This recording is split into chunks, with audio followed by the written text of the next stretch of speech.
very much all for coming to this session. Um, and I'm Burcu Şimşek from Hacettepe University, Faculty of Communication and Digital Storytelling unit. I'm the coordinator of the unit, founder and the coordinator. And I'm very happy today to share a very recent study that we have been collaborating with Monica Fedeli from University of Padua and a young researcher, again from University of Padua, Marica Liotino. Unfortunately, today they won't be joining us, but I keep them in my heart. And what today's presentation is about women academics, and I'm one of them. And this study has been a part of a major project that I have run between Hacettepe University and University of Padua. So in order for us to see, Padua is a city very close to Venice, and it's in the Veneto region. And when we take a look at the University of Padua, actually the university itself is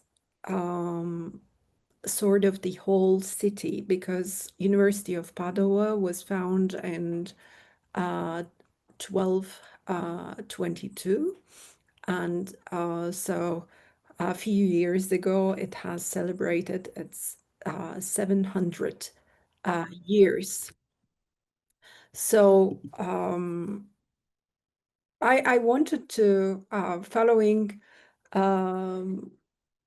my dear colleague Antonia's keynote speech, actually, what I realized is we like telling stories with pictures, and in this presentation, actually, I really wanted to house or host the voices of women from Padua University. What brought this study together is, as you can see, these images on the left hand side are from the ancient building of Palazzo Bo, and the newer additions to this university, and the central one is Beato Pellegrino, and the third one at the far end corner is Diviano.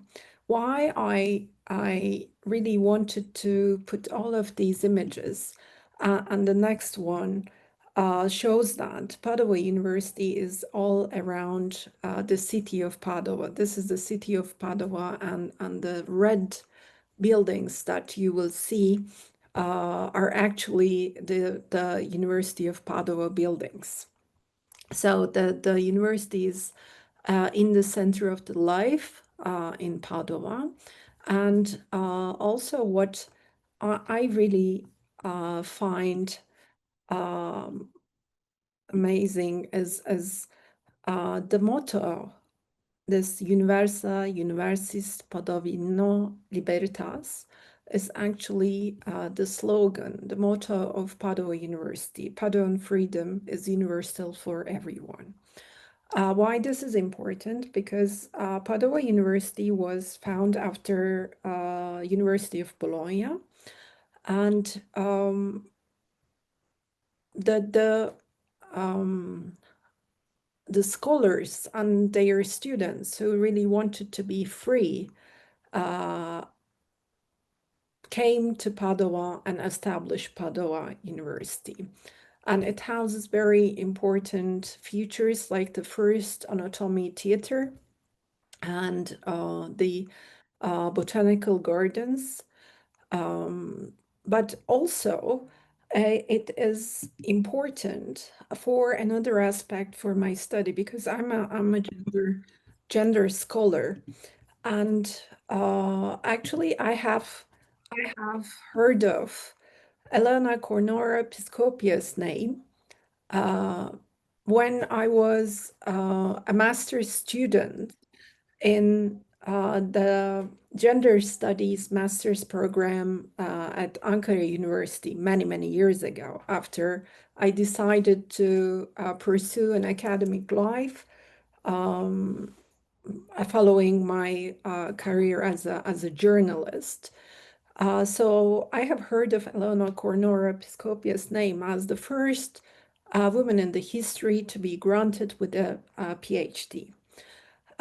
So the previous pictures actually provide you with another narrative of University of Padua. But the reason that brought me to my sabbatical study to Padua University was I was curious of whether, as an historical figure, Elena Cornora Piscopia's narrative had any sort of connections to the narratives of the women academics in the lives of the academic women now, and how about how about the gender equality in overall the University of Padua, because very similar to my university, Hacettepe University has a gender equality plan as well, as most of the universities in the world now have gender equality plans, because some of the major funding bodies, just like European Union and European Council in particular, seeks universities to have gender equality plans when institutions are applying for research and implementation projects to the European Union funds.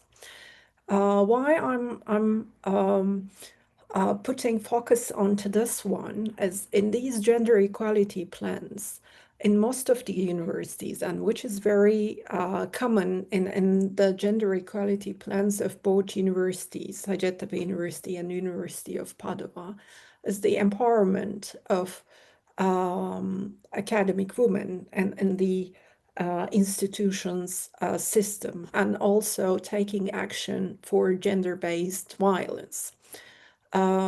So I have put all of these post-occupato photographs that I have collected during my sabbatical study, because they tell also about what has been done regarding combating gender-based discrimination or violence. And as you can see, there is a red bench. This red bench is very symbolic for University of Padua to symbolize this combat against gender-based violence. And it is in each year is carried to one of the venues of the university around the city and stays there for a year, for the following year, as a symbol and reminder of the things that should be done for for the elimination of gender-based violence. Why this is important? is also has an important aspect that is connected to the context of this study, because unfortunately 2 years ago, um, a University of Padova woman student was murdered by her ex-boyfriend, who was also a Padova University student. Um, and that incident has caused a major um, uh, reaction and triggered um, activist movements around the city and also around Italy, pointing to the patriarchal stereotypes, toxic masculinities, and University of Padova also introduced some or introducing some uh, courses in collaboration with the foundation that Cecchettini's father has found for raising consciousness. Why I'm pointing to this one is also important for the context of where that this research study took place. Because when we cross borders, we uh, always get connected to a new ecology with our own identities, with our own backgrounds. And as a scholar who has been running digital storytelling workshops with various women groups, running digital storytelling workshops at Hacettepe University with women academics uh, over many years have been a part of my experience as well. And what I call is we as social scientists, when we become digital storytelling facilitators, we always put a particular glass, and my glass is the gender glass. So I most probably see what is in context for gender equality.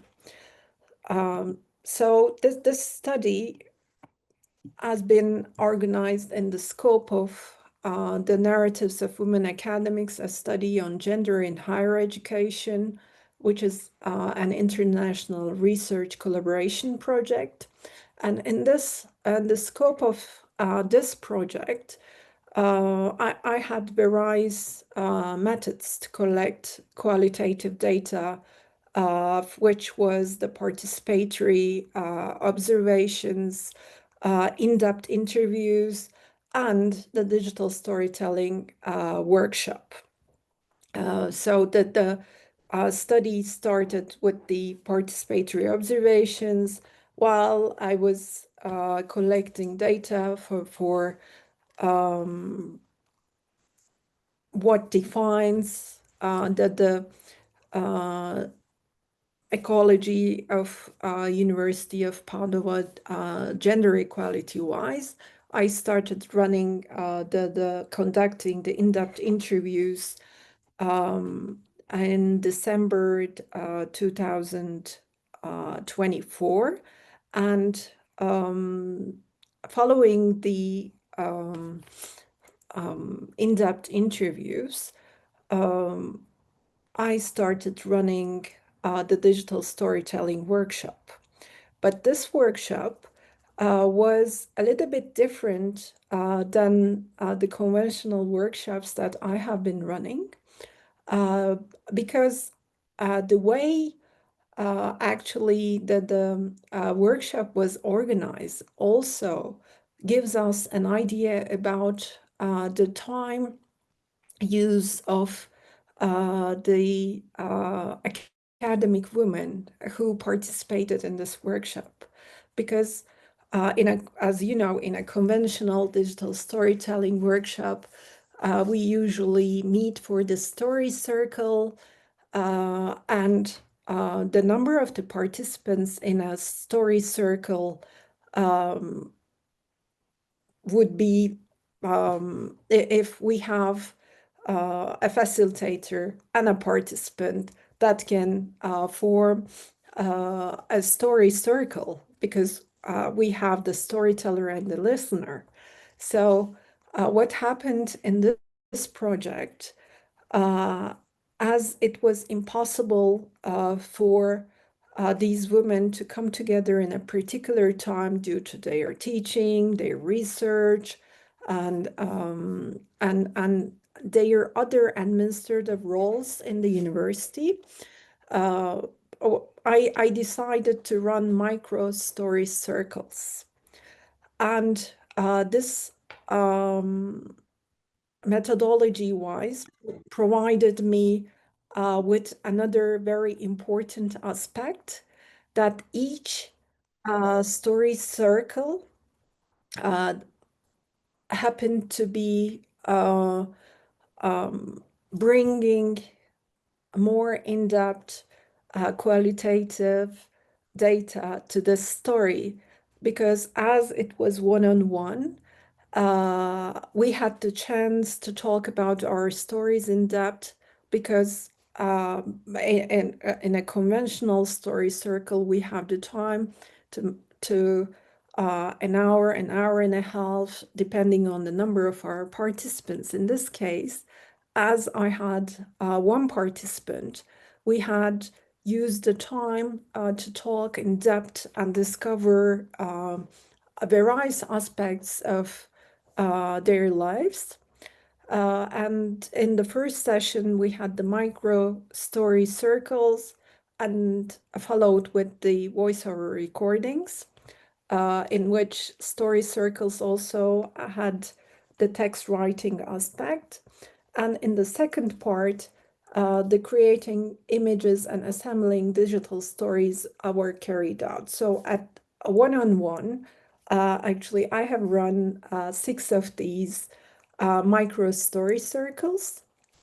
And at the end of the process, this collection has 7 digital stories, because as in every story circle, I was acting as a facilitator and participant.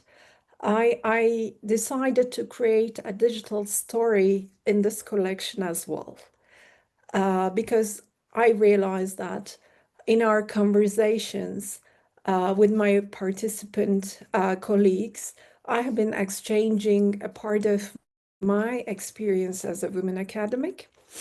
And we decided to give this workshop the name as Choices.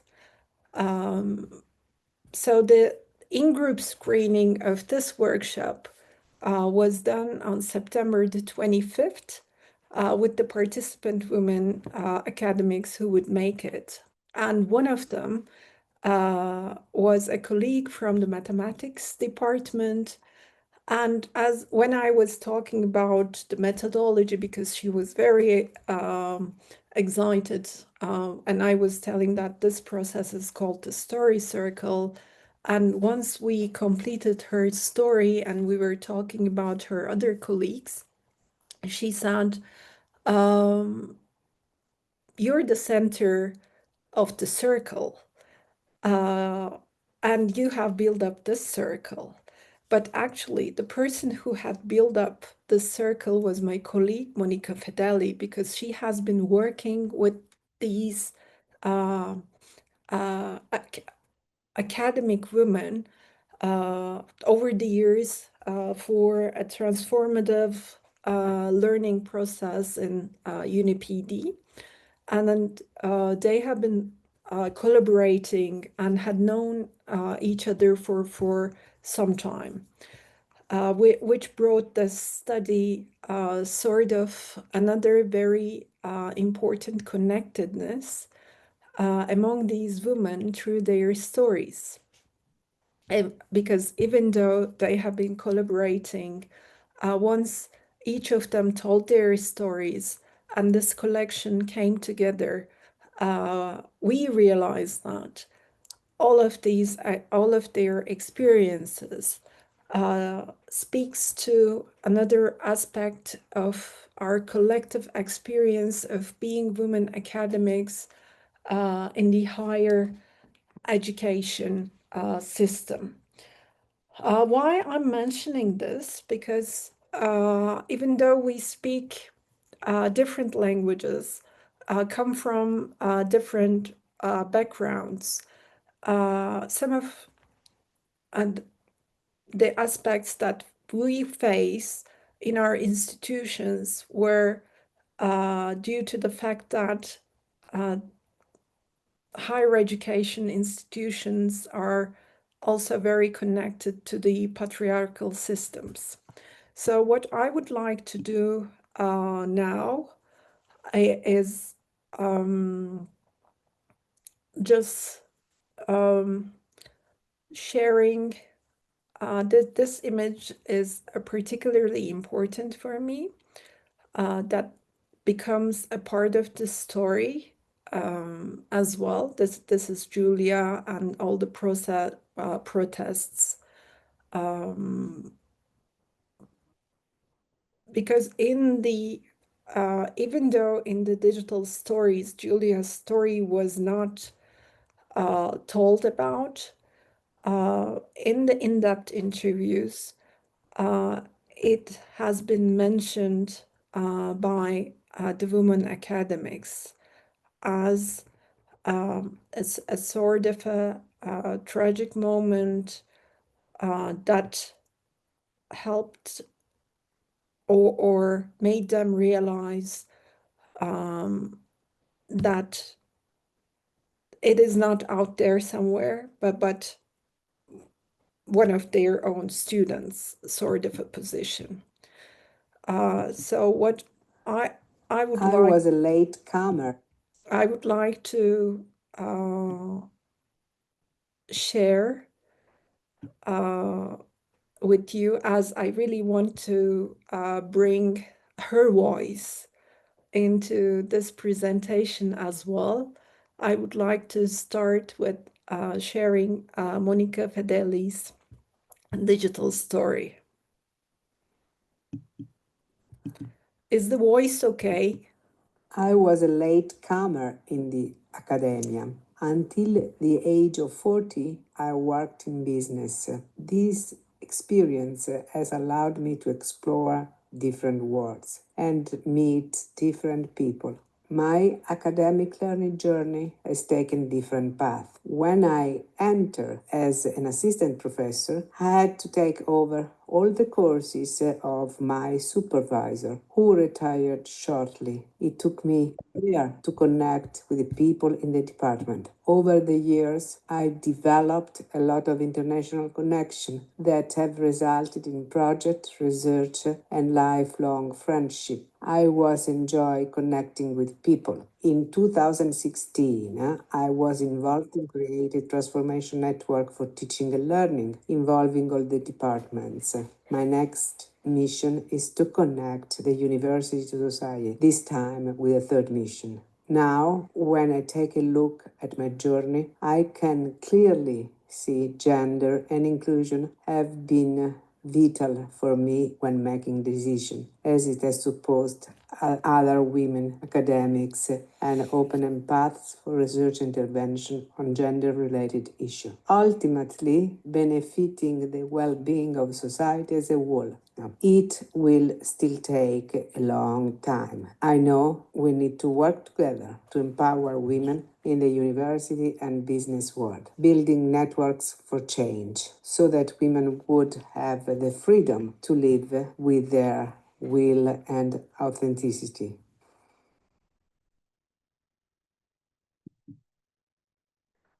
And now I would like to share another colleague's story.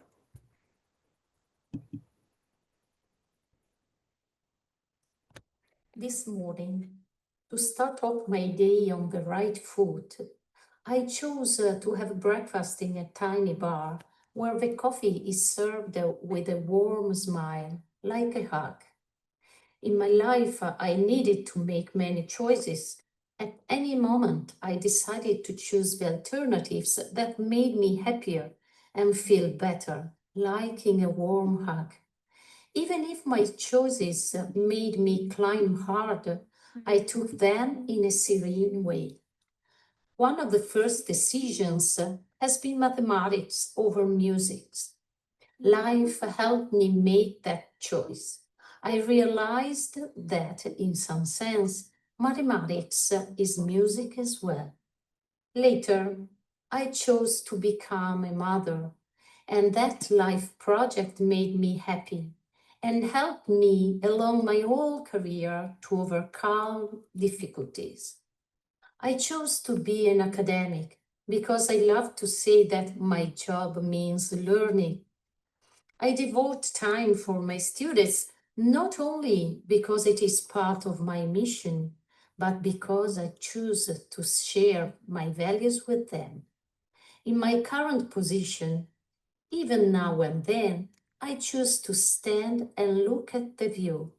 It helps me take a breath and go on climbing or simply changing the path to new destinations or goals.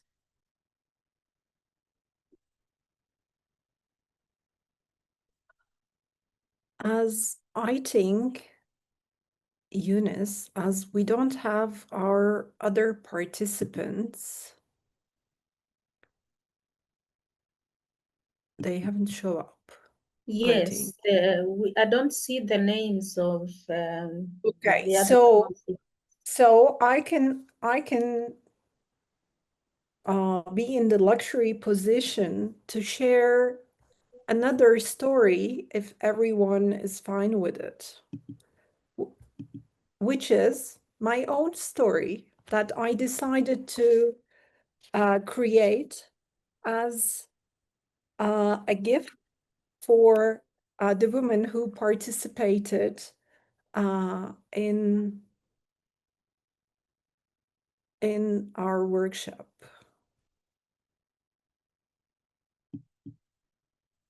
The first memory of the Venetian gondola is from my grandmother's home, a souvenir from her trip to Italy, red and black. Then I saw a real gondola on our trip to Venice with my mom. Years passed, and I took a gondola ride with my little daughter, who later moved to Italy to study psychology at the University of Padua. And Venice became the neighboring city I enjoy with her. I decided to come to Padua for my sabbatical to trace the narratives of women academics in the university that granted a woman a PhD degree for the first time in history, Elena Cornora Piscopia.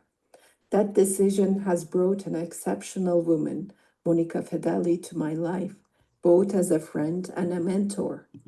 My reunion with Alice from our PhD years in Australia has made me feel at home.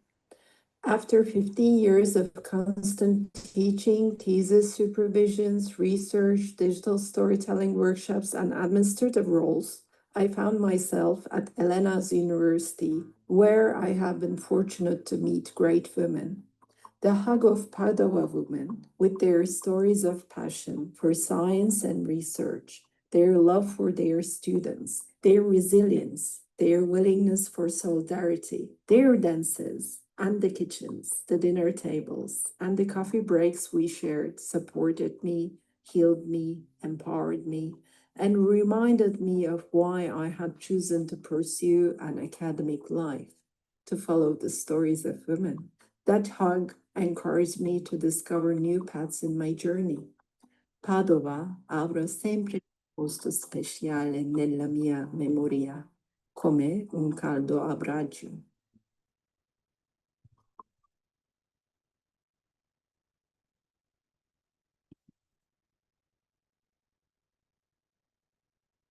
So this happened to be in overall my fourth digital story in my whole digital storytelling facilitator life as well, because also it speaks to my own experience. The fir- So again, I have images selected from each digital story, asking us some questions, because the title of this presentation has to do with enoughness. What is enough for our academic personas? What is our understanding of enoughness? Why do we need it for our empowerment? How has the digital storytelling workshop enabled us as a group to build connections across disciplines, particularly in terms of gender? Because the participants of this workshop came from various disciplines, medicine, veterinary science, mathematics, chemistry, education, and myself from communication. So I would like to leave you with these questions because enough is one of the concepts that we find ourselves as academic women asking ourselves in particular moments. Is our work good enough? Are we uh, mothers good enough? Or what is good enough in various contexts that we function in multiple roles? So I would like to thank you for joining me and listening to the voices of the academic woman. Teşekkürler, grazie. And if you would like to see more of our digital stories, we have the address as digitalstoryhub.org. And I would be very happy to take any questions. And as we still have time in this session, we can use this time because here I can see there are some other academic women, particularly young academic women. So if you'd like to join this conversation, and gender-wise as well, we would be very happy to hear about what men in academia think about academic women's stories. I think we can do this, Eunice, as we have the audience. Yes, we can do that. And I can ask the first question, if you don't mind, I would to love break to answer and talk about it with you. Okay. So thank you very much, Prof, for the stories. They are quite interesting, and the way you are looking at gender issues using stories. Those who joined late, Eunice, I work in Northwest University in South Africa as a research professor in educational technology. So I want to know, you give us the stories, but I know when we do the story cycle, issues of empowerment, academic women empowerment, gender-based violence, as you said, and the systems we should be put in place came out. What exactly came out of the stories? Can you share with us, please? Thank you. Yes, thank you very much, Eunice. This is a very important question, actually. What really made me create the concept of this research, qualitative research project that has digital storytelling component and propose it to Professor Monica Federli.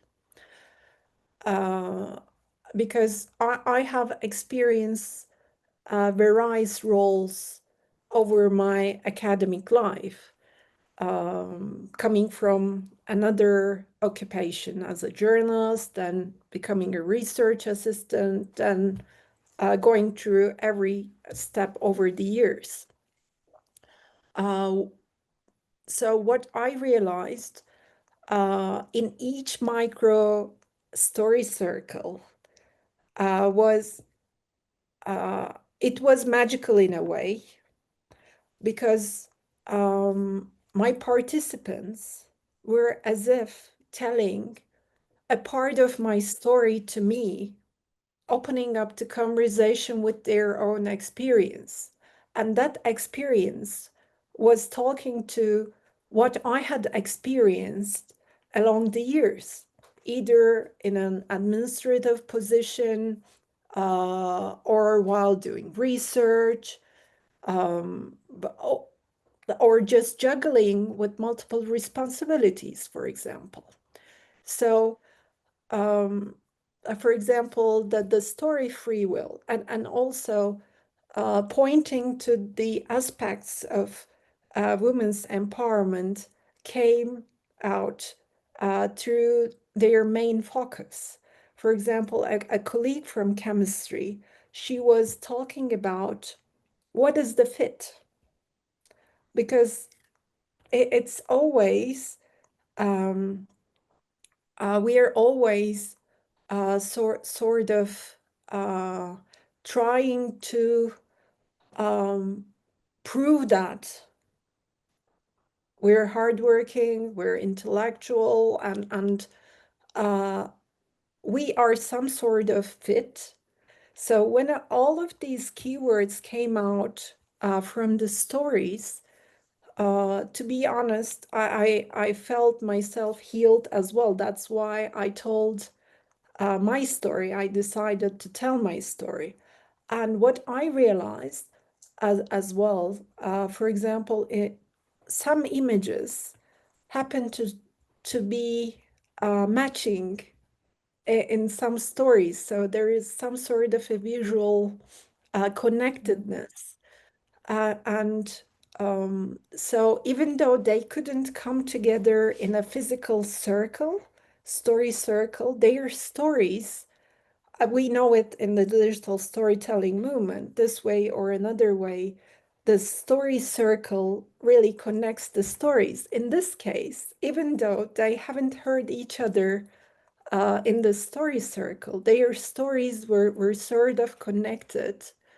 But what I think about is that is sort of what Alexandra said, that I was some sort of carrying each participant's story circle to the next one, most probably. And this makes me question what something I have been questioning for many years, the role of the facilitator in any digital storytelling workshop from a feminist perspective.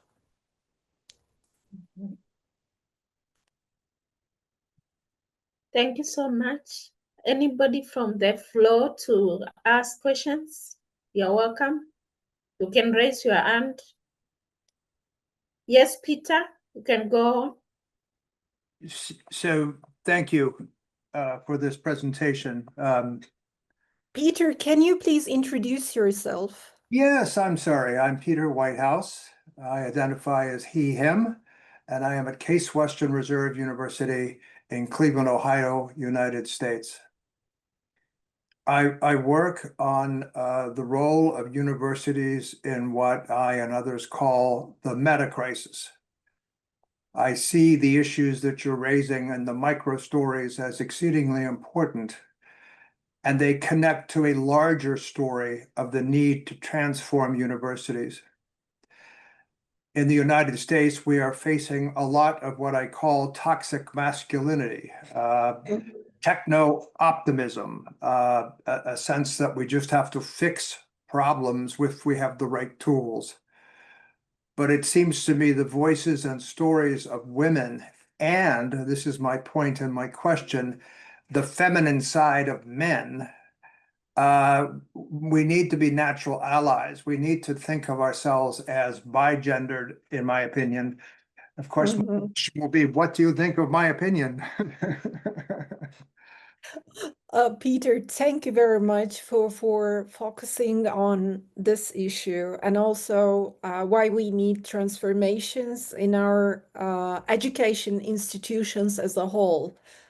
Because the story I told about Giuliana Cecchetini has triggered something about this toxic masculinities in Italy. I mean, in Turkey as well, unfortunately, we have many femicides, and we try to raise the same question. And in Italy, for example, they started questioning what can we do in the uh, high school, in middle school, in primary school, because this is something that we have to work together to overcome the stereotypes and expectations from men as well. So, what we want to do with Monica.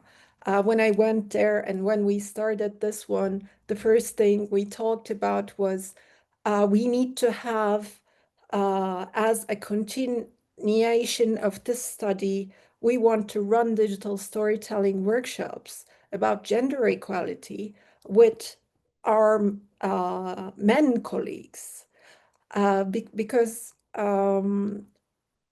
the our experience and digital storytelling workshop at Hacettepe shows that, for example, in some years ago, we worked with UN Women about discursive violence for the 16 days of activism.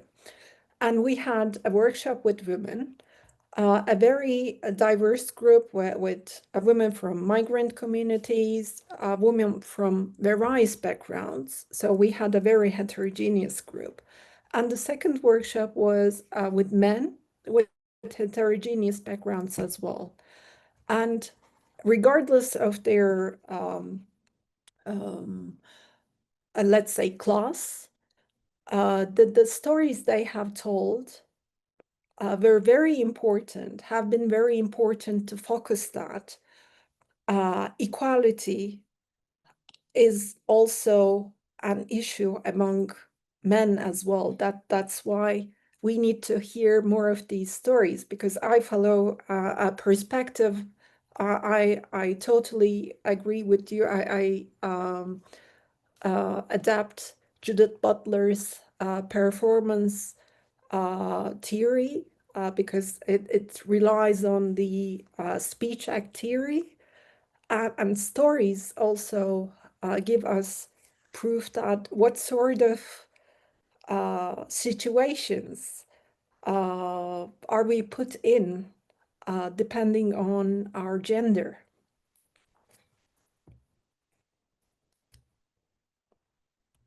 Thank you. Thank you very much. I think hierarchies are bad in general for everybody. Definitely, definitely. And coming from a communications background, I really had difficulty when I was serving in some administrative roles in huge meetings when women's speech is interrupted uh, in a very natural way. So you should be okay for it. But that's why what I feel that this concept of enough functions in both ways, both acknowledging our efforts that we do enough, because this is one of the burdens that most of the women academics face with. But at the same time, what has been done to us is enough as well. So I find that this uh, play of words I think suits really well in this situation. Thank you very much for your question.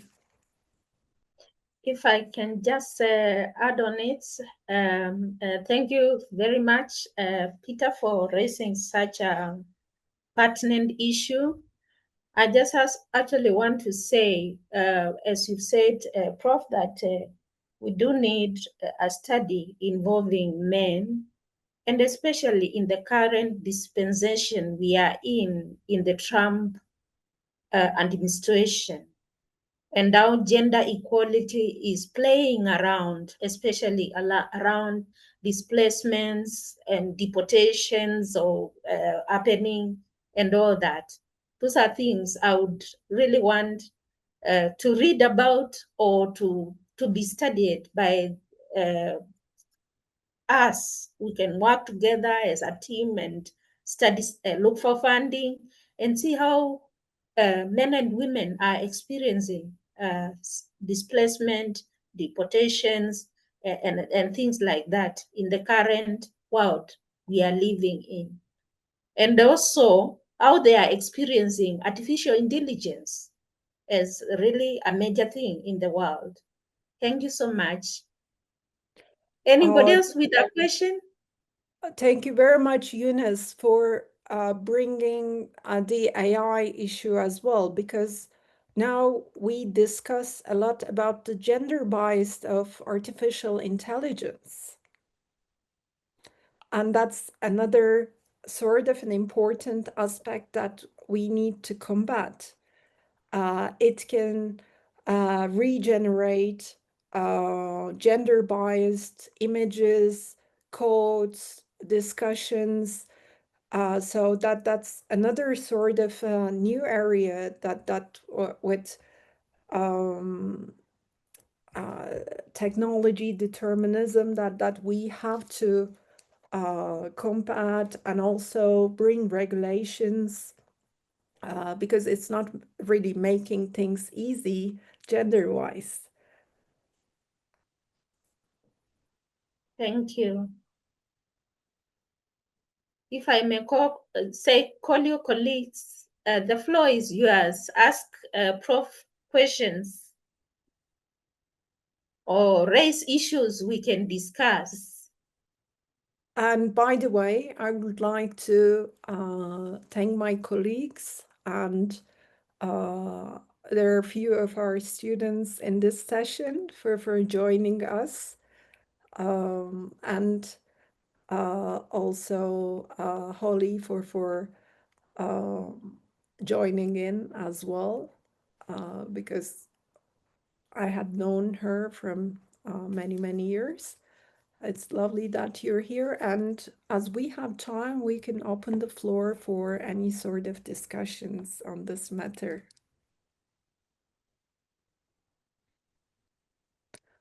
Actually, I can poke people, Eunice. Like Duru is working on stereotypes and TikTok.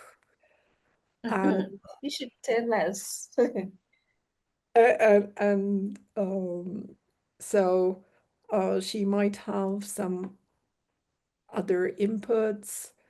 So when we think about stories, I think our ecology, the way we see the world is very much connected to the stories we listen to. So Antonia's point of the duty of listening is another important issue, and making people listen by creating context for that is, Peter, also another important mission in the university campuses.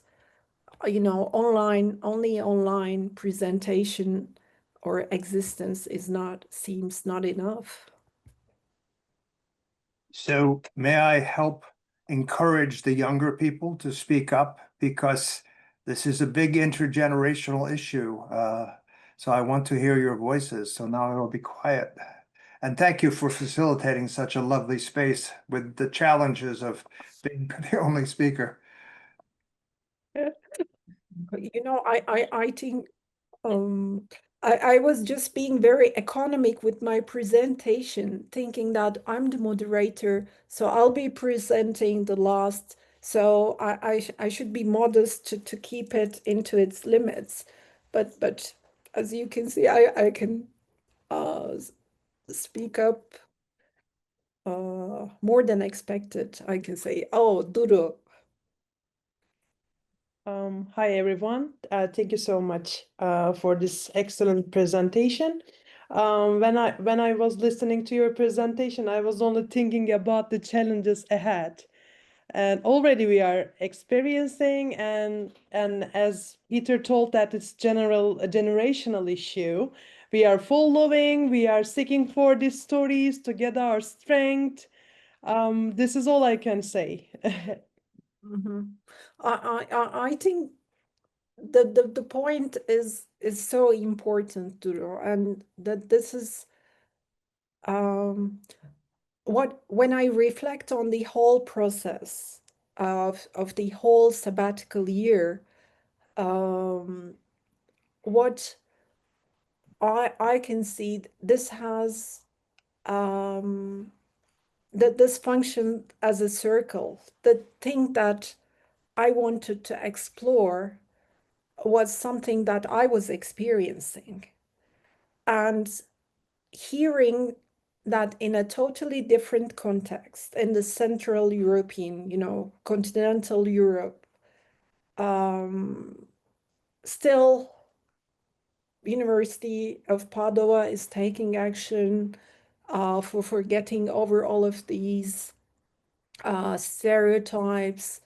And just as Monica's story says, because the steps that we take happen to give very small results.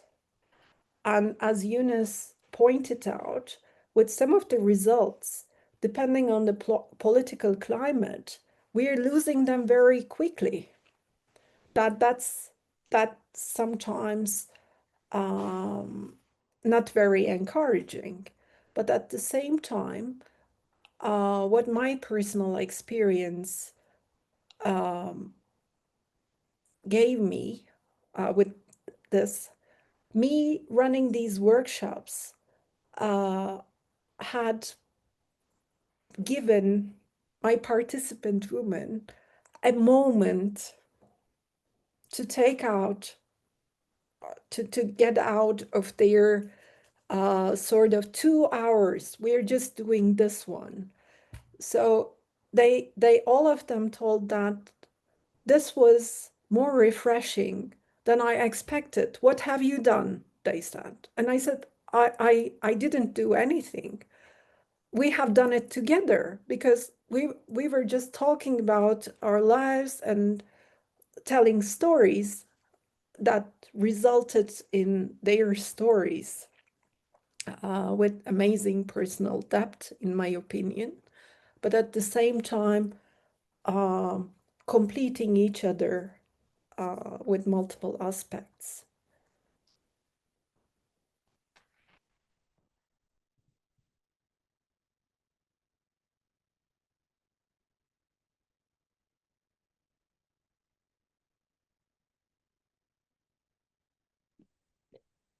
This session was one of those moments that I was seeking for. Thank you. I think I think we need to come together very soon. Yeah, I think also that I was looking forward to hear from the other academics who are supposed to present, because I could see they are from different parts of the world.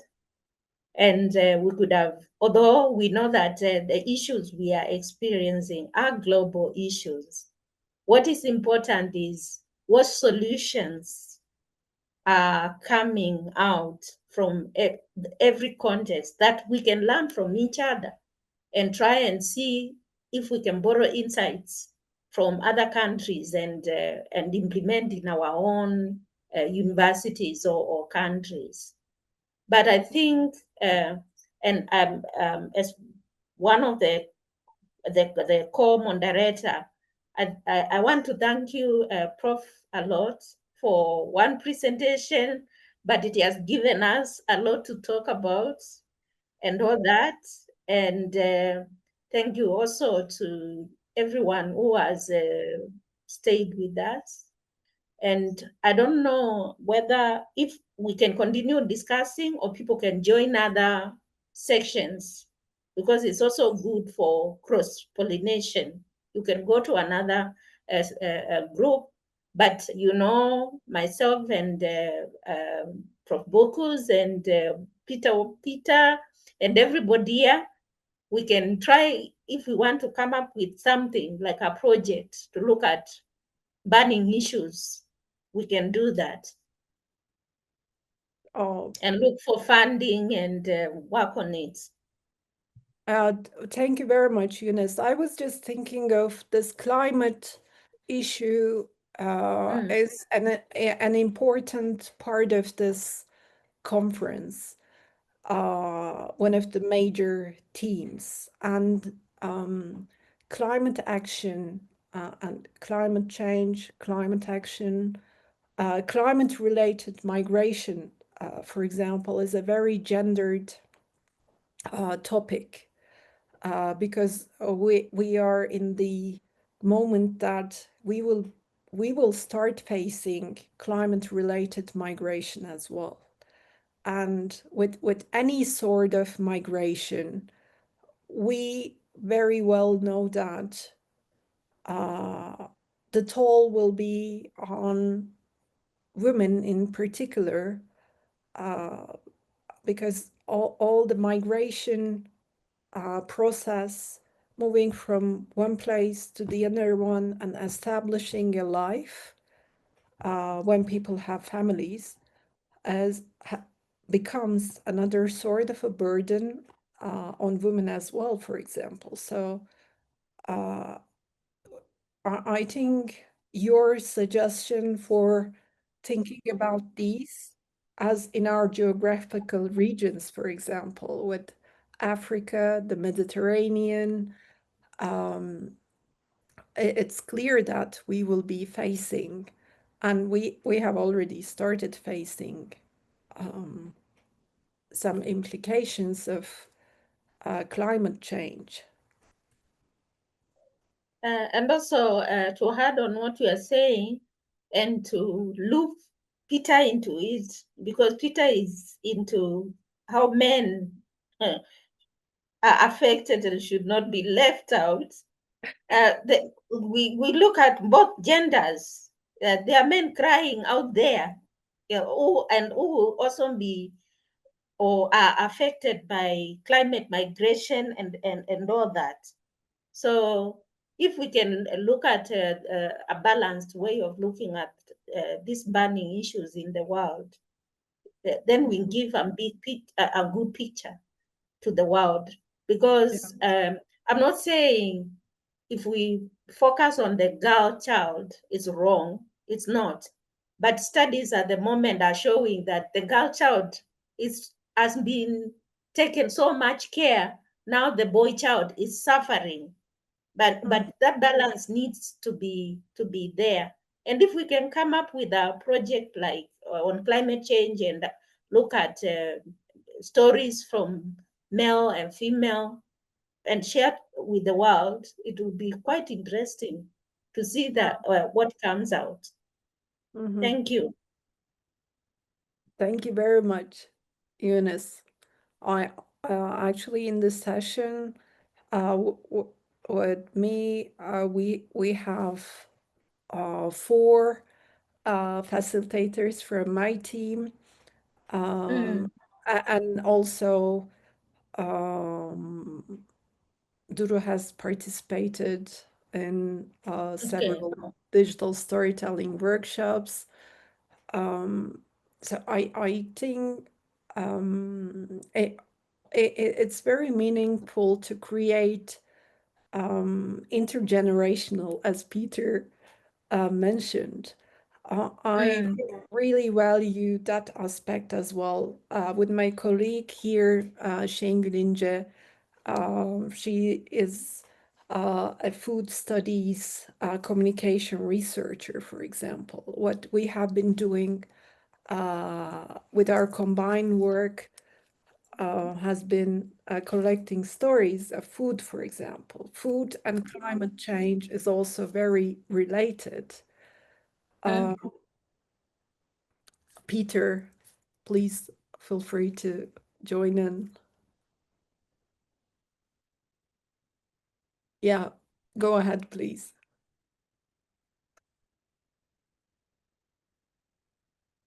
Peter, go ahead. Peter, go ahead. Your microphone is on.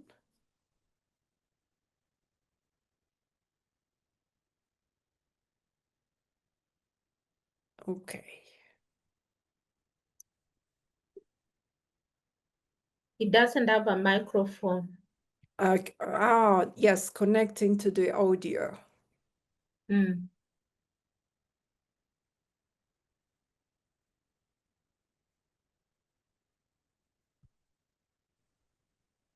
Sorry, I left Back.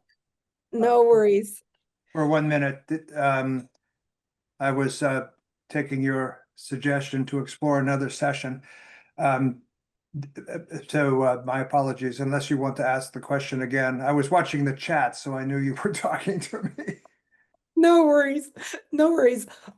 We realized that you were about to say something and we didn't want to miss because we were talking about, just bringing in your sort of previous statement about the intergenerational aspect of. Right. Well, I mean, my wife and I started intergenerational schools, which are places for storytelling, because I think the youth and the older elders are particularly vulnerable. And I liked Eunice was prompting us to action. She kept saying burning issue, and I'm thinking this is the conference of the world on fire. So the climate crisis is such an important part of our conversation, and one again that is being not being paid attention to in the United States. So yeah, thank you. I hope I will see some of you in Brazil. I'm going there on Tuesday. Perfect. I think we can meet next time, Peter. We'll see where will be the next one. Okay, so Okay, we have a date. Thank you. Yeah. Next time we meet. Next time, it would be lovely to meet with Eunice and Peter in person because what brought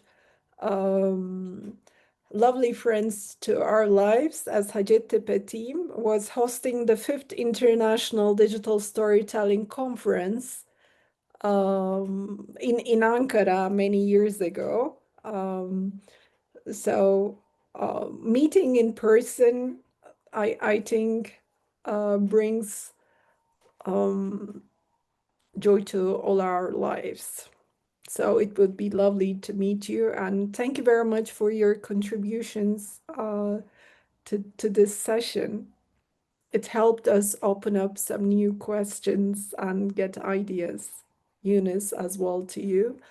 If you like, we can close this session now and give everyone some extra 10 minutes before the next session starts. So I think we will stop the recording of this session, but I will not leave the room because I'll be moderating the next session as well. Thank you very much all for being with us. Thank you. Eunice, thank you very much for your Thank you, moderation. Prof. Thank you so much. Thank you, everyone. Bye. Bye.